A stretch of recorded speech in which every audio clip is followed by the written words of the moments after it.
Welcome to the Heart-Led Business Show, where compassion meets commerce and leaders lead with love. Join your host, Tom Jacobs, as he delves into the insightful conversations with visionary business leaders who defy the status quo, putting humanity first and profit second. From heartfelt strategies to inspiring stories, this podcast is your compass in the world of conscious capitalism. So buckle up and let your heart guide your business journey. So buckle up, buttercups. Today on the Heart-Led Business Show, we've got Brian Smith, the grief guide, who's galloping towards the realm of rediscovery, ringing the bell of mental fitness and reigniting your radiant rise to resiliency. So take a seat and tune in because we're about to dive deep into the delightful depths of Brian's own bold, heart-led business. Brian, welcome to the show. Well, I like to ask all the guests, kind of the first question is always the same. What's your definition of a heart-led business? Yeah, I think that's a great question. I remember when I was younger hearing that if you love what you do, you'll never work a day in your life, that thing, right? Right. And I was like, what does that even mean? Because I have to work to make money. A heart-led business is a business that you would do even if you weren't getting paid. So to me, that's kind of like it's your passion, and it's something that you kind of lose yourself doing, find yourself going to do it, even though you're not going to necessarily make any money from whatever it is that you happen to be doing at that moment. Awesome. I picked up on something that you said in there was kind of lose yourself in it. And I know personally, I've lost probably days doing the work that I just absolutely love to do. And it's so interesting that, time just flies. As they say, time flies when you're having fun. And yet when you're doing the things that in the business, because every business has those things that aren't necessarily enjoyable, and the time just kind of goes pretty slow as well. Yeah. So I think when you sit down, it's like, I'm going to spend 15 minutes doing this. And the thing you know, it's an hour later or an hour and a half later, and you're still doing it. And loving it, right? It's not like reconciling the checkbook or something like that, which takes forever. Cool. So what inspired you to start a heart-led business, and maybe tell a little bit about what your business is right now? Sure. Well, my business implies grief to growth. My business came out of a tragedy in my life.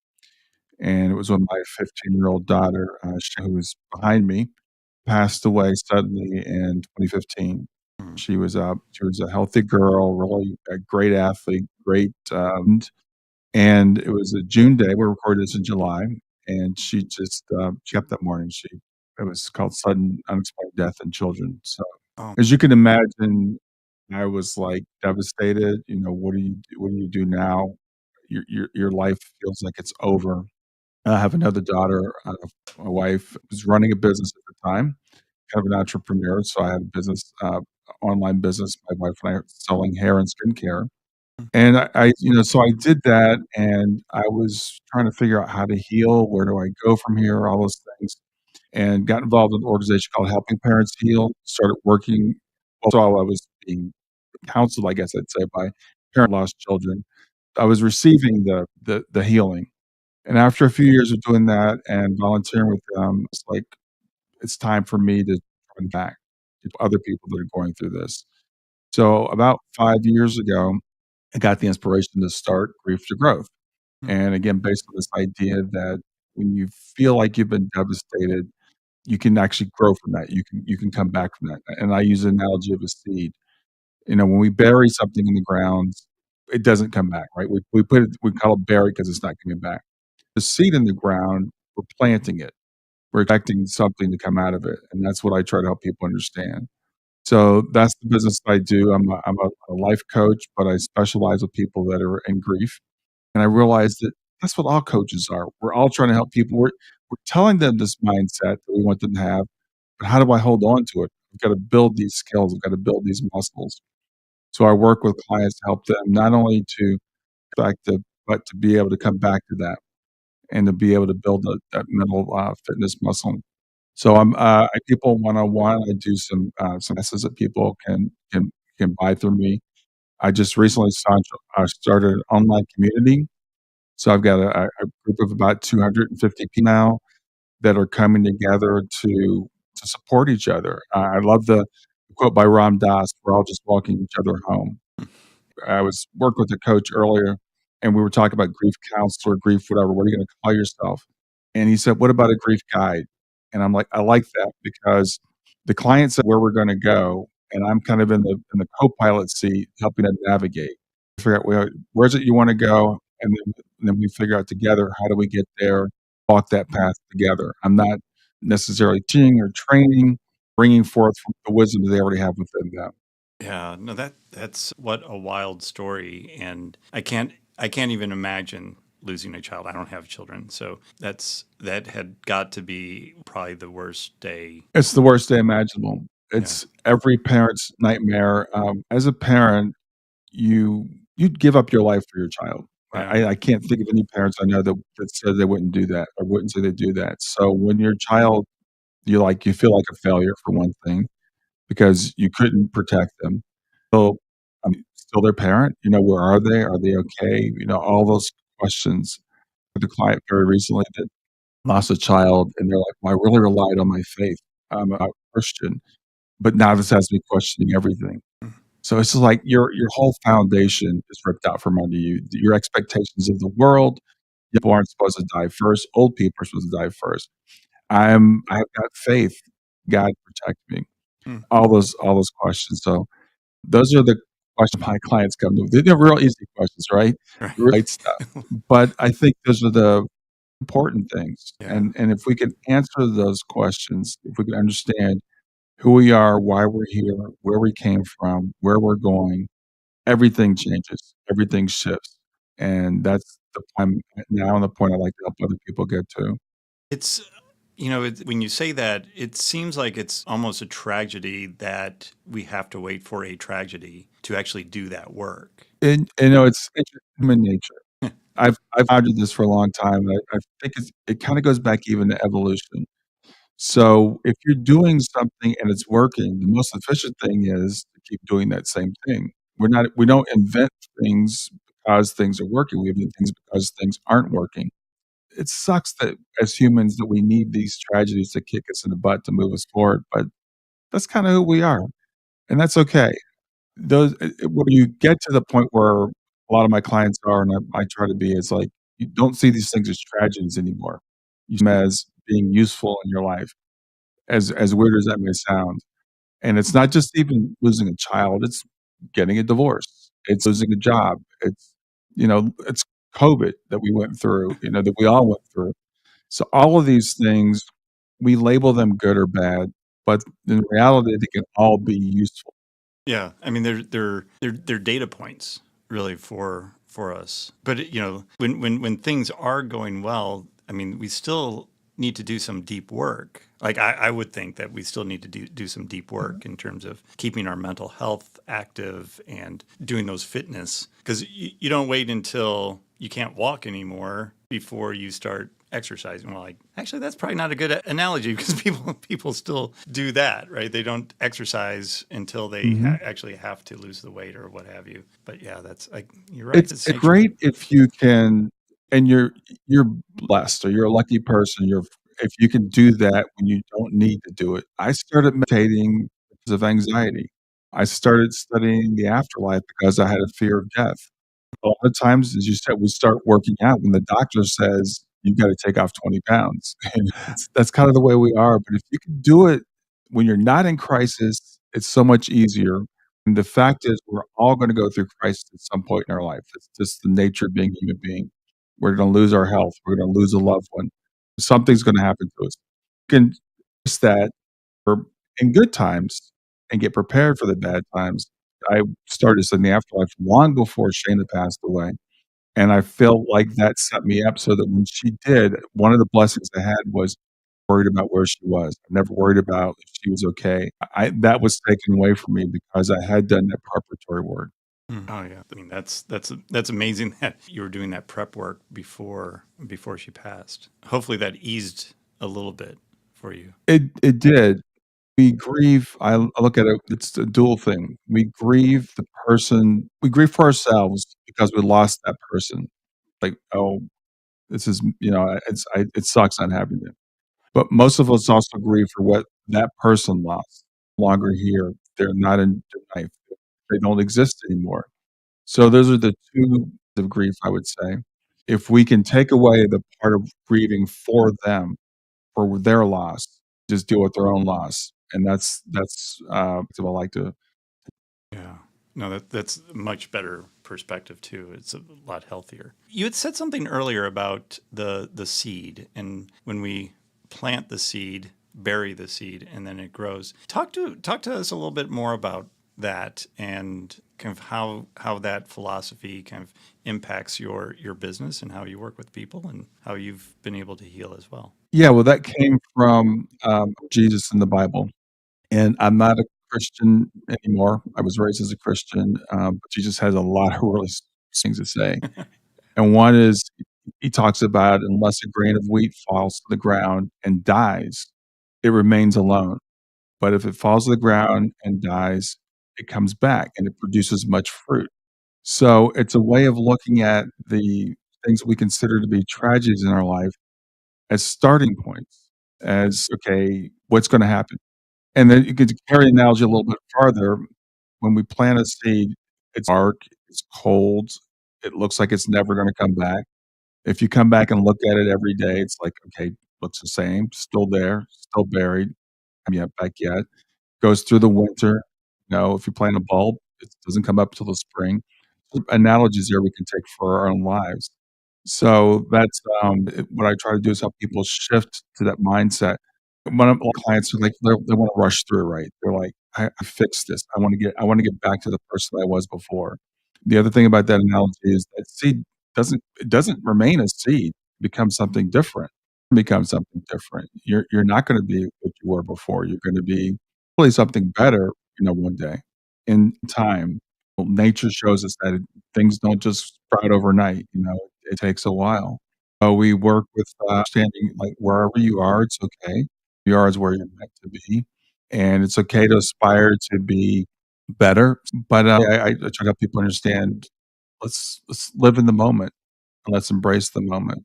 That's beautiful. I really like that analogy because it really does mimic life or corresponds with life as we go through it. Let's shift gears a little bit and let's talk about the business side. So Mhm. you started a heart-led business. And in all definitions, this is like the prime definition for me anyway. Your business is a prime definition of a heart-led business because it's really helping people at a very tragic point in their lives. How is that like what were the fears, the thoughts that went through your head when you were starting to start this new business in terms of kind of just the business side of it? Yeah, as I said, when I started this, I was running a business, online retail business selling hair and skincare products. Been doing that for that time, 15, 16 years. So, and I had a background before that in sales, corporate sales.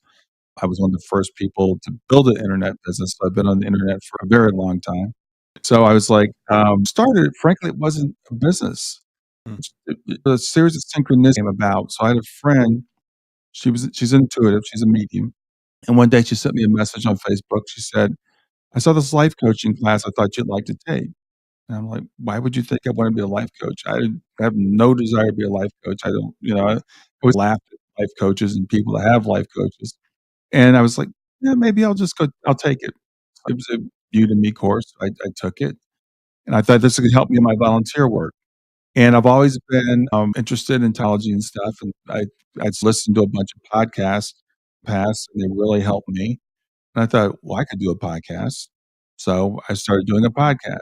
And so things kind of naturally evolved. And then I was listening to a podcast one day, and this guy, his name is George Cow. He's a business coach, but he works with heart-based businesses, people that are kind of like I am. And I was like, so I took a mastermind with him. He called it a master heart, actually. And I did that with him for a year. I was doing that. Oh, this is the business I'm supposed to do. That's how I got into it. It was just a series of steps, one thing leading to another. I didn't just like leap into it. And here I am 5 years later. I'm just selling my other business. So I'm closing that down, shifting to putting all my energy into doing this. Wow, that's so 5 years have has been from that moment where you started doing the podcast and building the business? Yeah, it's been about 5 years. About 5 years. So you didn't like most entrepreneurs or wantrepreneurs, as I call them. They got to sit down, do the business plan, figure it out, get the spreadsheets out, figure out profit and loss. So you didn't do any of that. It was very organic as it came about. Yeah, and this is my process. Now, I'm in the latter part of my life. So I'm 63. So this is like last thing, that I'm gonna do. But when I started my other business, kind of the same thing. I was working full time in sales, and I loved around with the internet because I did corporate IT sales. Internet was just starting up, so I was like, I could build a Yahoo site. So I built a website, and I went out and I bought a few products. I stuck them in the basement, put them up on the Yahoo site. When sales started coming in, I invested a little bit more, brought in some other products, eventually built my own product line. So that business grew very organically, and I was doing my full-time job and that for probably 3 to 5 years before I quit my full-time job. When it got to the point where I had enough of an income from that, it wasn't a huge stressful leap. And for me with this business, while I would like to make money, I don't. As I said, I'm nearing retirement. So I don't need to make a lot of money. So I'm in that phase of my life, so I can build it slowly and invest. Yeah. I like that because so many, Instagram influencers or whoever they are talk about just go all in, burn the bridges, just quit your day job, go right to your passion project. And that to me just is really bad advice because I think it's irresponsible to not allow some of that planning phase as well. And very similar to you, it before I started my personal training business, I was still working a full time job. It took me, I don't know, about 2 years before I quit the full time job, before I was comfortable enough to know that this side gig, which it was for several years, can now be my full time gig and my passion project. And it worked out really, really well. I had that business for 10 years before selling it. So hearing that it took you 5 years, or it's been 5 years and it's been a gradual growth is really refreshing because I think a lot of people are in that position right now. And, especially coming out of COVID, they've started some side hustles and maybe they're going okay, but they might want to take that full time. What would be your advice for somebody that's doing something part time that wants to take it full time? What should they be looking out for? Well, I work with a lot of small businesses. In fact, I have them build web, put in systems, calendaring, stuff like that. I do that kind of as a side hustle. Side hustle of yours. Are you still using Front Page for website building? No, we actually using Wix now. But yeah, my philosophy is not going to work for everybody. So you and I are more aligned. I think in that people say go full in, go out and get investors, do the business plan, all that stuff. That puts a lot of pressure on you. Yep. So you're going to do anything you can to make money, as opposed to being passionate about your business because of that pressure that you've got. I take more of the let's let it grow slowly approach, and let's invest as we have some money coming in. We'll turn some of that around and have it going out. The businesses that I've had have been profitable. Didn't have to worry about having losses because I started small. About 15 was the product when I started my first business, and that grew into a business that's me for over 20 years. I had a couple years I was making 6 figures in that business. So for people that are, if you're going to get to a point where, I was sitting at my desk one day. I was working for this guy, and I've worked from home forever. So I'd started this side hustle. I was answering the Locks line. I was answering the Great Northern line, and I picked up the phone and I said, "Good afternoon, Treasure Locks," and it was my boss. And Treasure Locks was my side hustle. And he goes, "I thought you worked for me." And I said, "Oh yeah, I'm just sitting here and I'm helping my wife out with her business." So, and that's when it dawned on me. It's like, yeah, maybe it's time to make the leap. Yeah, that's great. That boss was probably very shocked when you answered the phone that way. That's funny. Yeah. Cool. So, what kind of surprises have happened since having a heart-led business that you didn't anticipate when you first started? Either good or bad, or actually both would be and have a nice Yeah. balance. Well, since I'd done a business before, really shocking has happened. The thing for maybe other people is that it takes so much more of a pipeline on one end reaching people, sales on the other end. When you're email list, you think, "I'm gonna send an email and everybody's gonna open it." And you Right. realize 20% of the people open it and only a certain percentage of them actually even buy. So building a YouTube takes a while to get people. You see these influencers and you think, "I'm gonna put up a YouTube channel, I'm gonna have 1,000 subscribers in 6 I have 100,000 subscribers at the end of the year." It's going to take to build an audience. It's been a little bit of a frustration, to be honest with you. That's one thing. The thing is that, this isn't really a surprise, but it's really how do you measure success? It's at 5 years into it, because it's like if you're building a heart-based business, you're there to serve, and if you serve 1 person or 50 people or 500 people, if you serve that one person, that's satisfying to you. So trying to not get caught up in the metrics and not comparing yourself to other people, and I was just telling my wife earlier, I do this still. Just cross, I've got like 15,000 YouTube, and so what do I do? To someone that's 5,000,000 people. But then I was looking at day, and they've been doing the channel for over a year and have 3 subscribers, and so it's all relative.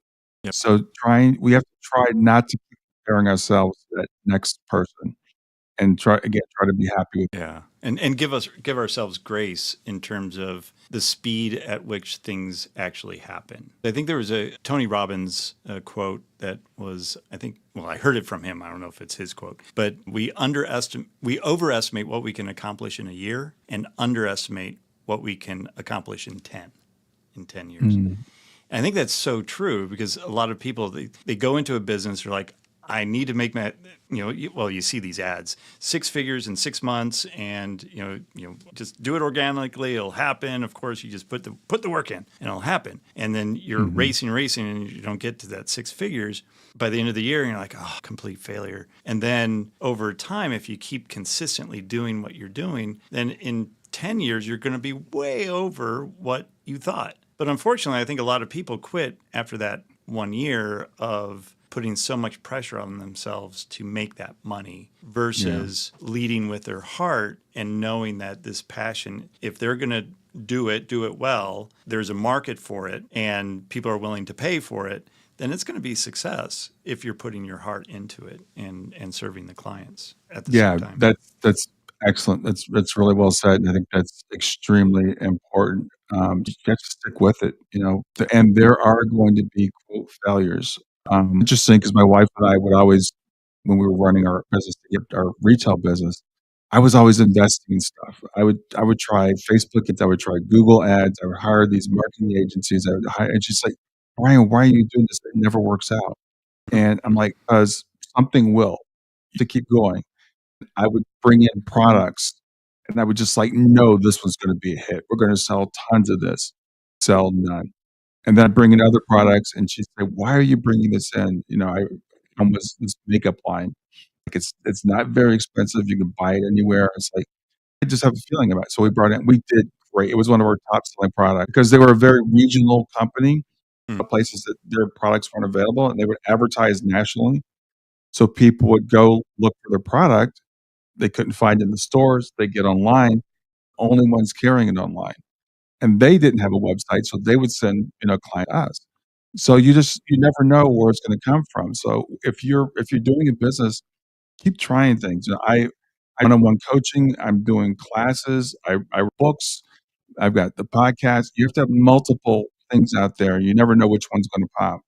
Yeah. Yeah. And not being completely married to the first idea, but to the purpose that you're trying to accomplish. I Right. heard today on another podcast that YouTube actually started as a dating site back when they first. So who would have guessed that, YouTube, and if you go back into the web history, I think you can see that it really has that dating element to it. And a tool like Slack was a video game, and before it became such a prevalent use in all of business now. I was a bookstore. Yeah. And I'll never forget, I was working for IBM, and this was the early days of the internet because they were one of the first ones, and someone said, "There's this bookstore online called Amazon." I'm like, "Why would anybody buy books online?"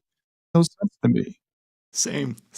I thought the same thing. Yeah. It's like, but you want to be able to read it. And of course, they have the technology so that you can still preview the book before you purchase it, which, yeah. And now look at Amazon. It's crazy. Well, Brian, we're coming up to that time where we're ending the show. Why don't you tell the viewers how they can get in touch with you and where they can find you online? Yeah. The easiest thing is to go to my website. It's growth.com. So it's grief2. And you can find out about my podcast, my YouTube channel, my coaching services, and everything there. I have a community, so you go grief2growth.com/community if you want to join the community. And it's like Facebook without all the baggage. Just a tight group of people where it's controlled. We only let one of it be there. You can join me there as well. And is this good for anybody with any type of grief or a specific? Anybody with any type of grief or not even in grief, people that are interested in those 4 questions. Why here? Who am I? Where am I going? And where did I come from? Because we explore all that stuff. Because I believe that's the key to overcoming our grief is understanding those things. Well, we'll link all that up into the show notes as well. So be sure to check the show notes, and we'll have all of your info there as well as your social media handles as well. Sounds great. Yeah.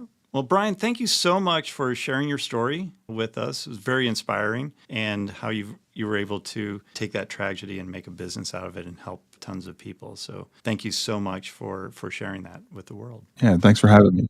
And thank you, listeners, for watching and listening to the show, depending on what platform you are on. But make sure that you're checking out what Brian's doing, and we're providing all those links down in the show notes. You just check that out. And if you could do us a solid favor and give the show a rating and a review on your favorite podcast platform, that helps spread the word about the show and potentially help somebody that could use the advice that we shared today. So until next time, lead with your heart.